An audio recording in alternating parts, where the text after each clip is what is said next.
ഭയങ്കര ഒരു ഇടിയും ഭയങ്കര മഴയും ഒരു ഏതാണ്ട് 3/4 മണിക്കൂർ നേരം മഴ പെയ്തു. നമ്മളിപ്പോൾ നിൽക്കുന്നത് പുനലൂർ മണിയാർ ഇടക്കുന്നിൽ എന്ന് പറയുന്ന ഒരു പ്രദേശത്തായിട്ടാണ്.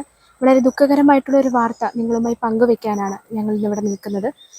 കുറച്ച് മണിക്കൂറുകൾക്ക് മുമ്പിൽ പുനലൂർ നിവാസികൾക്ക് വളരെ ഞെട്ടലുണ്ടാക്കിയ ഒരു വാർത്തയാണ് ഇവിടെ സംഭവിച്ചത്.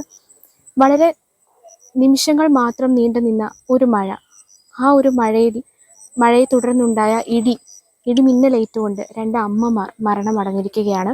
മധ്യവയസ്കരായ 2 അമ്മമാരായിരുന്നു. സരോജം, രജനി എന്നാണ് അവരുടെ പേര്. അവർക്ക് ഇടിമിന്നലേറ്റ അതേ പ്രദേശത്ത് തന്നെയാണ് ഞങ്ങളിപ്പോൾ നിൽക്കുന്നത്. കമ്പ് കിടക്കുന്ന ഒരു പൊട്ടലുണ്ട്. മഴയായിട്ട് അവര് കയറിയിരിക്കുവാണ്. ഒരാൾ ഇങ്ങോട്ട് ഈ രണ്ടുപേരെ ഉള്ളായിരുന്നു ഇവിടെ. രണ്ടുപേരും ഇവിടെയും ബാക്കി 2-3 പേര് അവിടെ. ഒരാടെ വസ്തുവാ ഇതിനകത്ത് ജോലിക്ക് വരേണ്ടെന്നായിരുന്നു. ഞാൻ വേറൊരു ജോലിക്ക് പോയതുകൊണ്ട് വരാൻ പറ്റിയില്ല. പിന്നെ ഞങ്ങൾ വെള്ളിയാഴ്ച 5 ദിവസത്തെ തൊഴിലുറപ്പ്, 2 വർഷം കൂടി 5 ദിവസത്തെ തൊഴിലുറപ്പ് കിട്ടി. ഞങ്ങൾ എല്ലാവരും കൂടെ പിരിഞ്ഞത് വെള്ളിയാഴ്ചയായിരുന്നു. ചിരിച്ച് സന്തോഷത്തിലാണ് പിരിഞ്ഞത്. അങ്ങനെ ഇവർക്ക് ഇന്ന് ഇവിടെ ജോലി ഉണ്ടായിരുന്നു. ഞാൻ അറിഞ്ഞില്ല ഇവർ രണ്ടും ഇവിടെ നിൽക്കുന്നതെന്നും.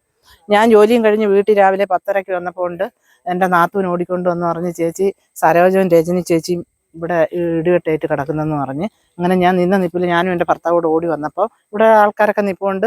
താഴെ ജോലി ചെയ്തവർ വന്ന് ആ അർച്ചനയെന്നും യമുനയെന്നും ബിന്ദു ഉണ്ണിക്കണ്ണനെന്നും പറഞ്ഞ് അവർ 4 പേര് കയറി വന്നപ്പോഴാണ് ഇവരിവിടെ കിടക്കുന്നത് കണ്ടത്. അങ്ങനെ എൻ്റെ നാത്തൂന് ഓടി വന്ന് എൻ്റെ അടുത്ത് വന്ന് പറഞ്ഞ്. അങ്ങനെ ഞാനും എൻ്റെ ഭർത്താവോടെ നിന്ന നിപ്പിൽ മഴയത്ത് ഓടി വന്നപ്പോൾ രജനി ചേച്ചി ഇവിടെ കിടപ്പുണ്ട്. കാല് രണ്ടും ഇങ്ങോട്ടും തല അങ്ങോട്ടുമായിട്ട് അവിടെ കിടക്കുന്നു. സരോജം തല ഇവിടെ കാലവിടെ ആയിട്ട് കിടക്കുന്നു.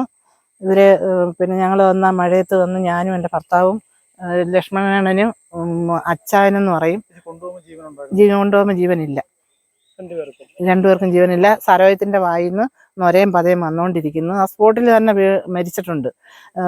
നൊരയും പതയും എൻ്റെ കൂടെ നിന്ന് അവരെല്ലാം ഞങ്ങൾ വന്ന് നെഞ്ചമർത്തിയും കയ്യിലിങ്ങനെ പൾസൊക്കെ പിടിച്ച് നോക്കിയിട്ട് ജീവനില്ല.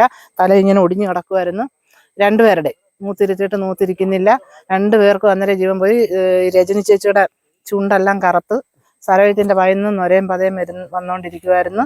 പിറകിലായി കാണുന്ന ഈ ഒരു മരം അതൊരു ആഞ്ഞിലി മരമാണ്.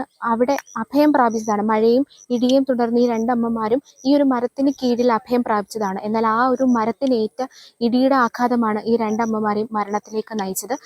ഇവിടെ വെച്ച് തന്നെ അവർ മരണമടഞ്ഞു എന്നാണ് അറിയാനായിട്ട് സാധിച്ചത്. ഹോസ്പിറ്റലിലേക്ക്, ഇവിടുത്തെ പുനലൂരുള്ള താലൂക്ക് ആശുപത്രിയിലേക്ക് എത്തിക്കുന്നതിന് മുൻപ് തന്നെ അതേ സ്പോട്ടിൽ തന്നെ അവരുടെ മരണം സ്ഥിരീകരിക്കുകയാണ് ഉണ്ടായത്. ഇവരെ തുടർന്ന് ഇവർ മാത്രമായിരുന്നില്ല, മറ്റ് കുറച്ച് തൊഴിലാളികളും തൊഴിലുറപ്പുമായിട്ട് ബന്ധപ്പെട്ട്, അതായത് ഇവരൊരു തൊഴിലുറപ്പ് തൊഴിലാളികളല്ല. നമുക്ക് ആദ്യം കിട്ടിയ ഒരു റിപ്പോർട്ട് അനുസരിച്ച് തൊഴിലുറപ്പ് തൊഴിലാളികൾ മരണമടഞ്ഞു എന്നായിരുന്നു. എന്നാക്കി പോകുന്നവരായിരുന്നില്ല, അവർ തൊഴിലുറപ്പ് തൊഴിലാളികളായിരുന്നില്ല. ഇവർ വീട്ടിലെ അവസ്ഥ കൊണ്ട് ഒരു ദിവസം പണി കിട്ടിയപ്പോൾ ഒരു സ്വകാര്യ വ്യക്തിയുടെ 10 സെന്റ് പുരയിടത്തിൽ ഒരു ദിവസത്തെ ഒരു ജോലിക്ക് വേണ്ടി മാത്രം എത്തിയിരുന്നവരാണ്. എന്നാൽ ഒരാൾക്ക് കൂട്ടുപോയതാണ് മറ്റേയാൾ എന്നുള്ളത് വളരെ വേദനാജനകമായിട്ടുള്ള ഒരു കാര്യം തന്നെയായിരുന്നു. മരണം ഇവരെ തേടി എത്തിയതുപോലെ മഴയുടെ തുടർന്നുണ്ടായ ഇടിയിലാണ് ഇവർ 2 പേരും മരിച്ചത്. അത് മാത്രമല്ല, രാവിലെ ഈ ഒരു പണി തുടങ്ങുന്ന സമയത്ത് വളരെ ശാന്തമായിട്ടുള്ള ഒരു കാലാവസ്ഥയായിരുന്നു. ഒരു മഴയോ അതിൽ തുടർന്നൊരു ഇടിയോ ആരും പ്രതീക്ഷിച്ച ഒന്നായിരുന്നില്ല. പെട്ടെന്നുണ്ടായ ഇടിയിൽ ഇവർക്ക് അഭയം പ്രാപിക്കാനായിരുന്നു ഈ ഒരു മരം ഉണ്ടായിരുന്നത്. അത് അവരൊരു കാലനെ പോലെ, ഒരു കാലൻ മഴ പോലെ അവരെ കൊണ്ടുപോകാൻ വന്നതാണെന്ന് ആരും ചിന്തിച്ചിട്ടുണ്ടാവില്ല.